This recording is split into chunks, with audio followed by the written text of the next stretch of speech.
Thank you, Mr President. In March of last year, it was reported that house prices in South Australia are growing at a faster pace than the national rate, with a lack of supply pushing the median value of metropolitan homes up by 25% a year.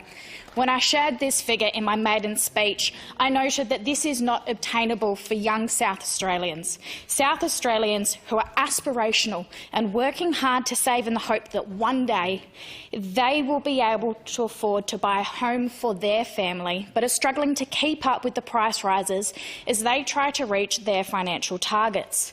But sadly, Mr President, since that time, the dream of owning a home has become more and more out of reach for young South Australians. And frankly, Mr President, so too has renting. ANZ Chief Executive Shane Elliott noted only this week that getting credit is slowly becoming the preserve of the rich. The average income today of a person getting a home loan is materially higher than the average citizen, and that gap is continuing to grow. If you want a loan, you have to be better off or essentially rich, he says. We have seen 13 rate rises since May 22. 13. More than half of South Australian mortgage holders are now experiencing mortgage stress. There are now at least 169,653 households enduring mortgage stress across our state, a staggering 57.72% of mortgage holders. To put this into perspective, that's like filling the Adelaide Oval to full capacity almost 3.2 times, or the Adelaide Entertainment Centre nearly 17 times. The number of households under mortgage stress will increase if the RBA imposes another pre-Christmas blow to budgets at its final meeting of the year on the 5th of December. Across the weekend, the Inquirer reported that many living in typically well-off areas are in financial counselling and seeking social support for the first time. Required mortgage repayments as a nationwide share of disposable income is at a record high of 10%. Bill shock for petrol, electricity, insurance premiums, rent, childcare and eating out is on everyone's lips. While the Consumer Price Index increased by 5.4% in the year to the September quarter, living costs for these employee households rose by 9%. That includes mortgage interest charges. The CPI does not.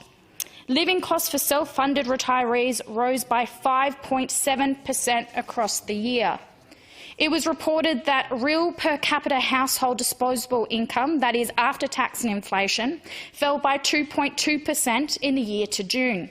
It should be noted, Mr President, that dealing in averages of course masks some big swings for some families. Without fail, when I'm out in the community, constituents talk to me about the cost of living crisis. Make no mistake, there will be children who go to bed hungry tonight. There will be families who forego sports for their children. There are people in our community who can't afford the fuel they need to be able to drive to work. People in our community who go from community food service to community food service. Foodbank recently released their hunger report for 2023. Under state and federal Labor governments, 3.7 million households in Australia experienced moderate to severe level food insecurity in the past 12 months. Closer to home, 33% of South Australians are facing moderate to severe food insecurity. People in our own communities not knowing if they'll be able to afford their week's groceries to put food on the table for their families. So let's break it down and be clear. South Australians are worse off under Labor. Since Malinauskas and Albanese governments have formed, inflation across the country has increased, putting pressure on South Australian families. Take September 2022 to 2023, for example. Bread and cereal products up 8.9%. Dairy and related products up 8%. Rent is up 7.6%. Electricity is up 18%. Gas is up 12.7%, and fuel is up 19.7%. Mr President, I think you get the picture. Household income isn't safe under Labor.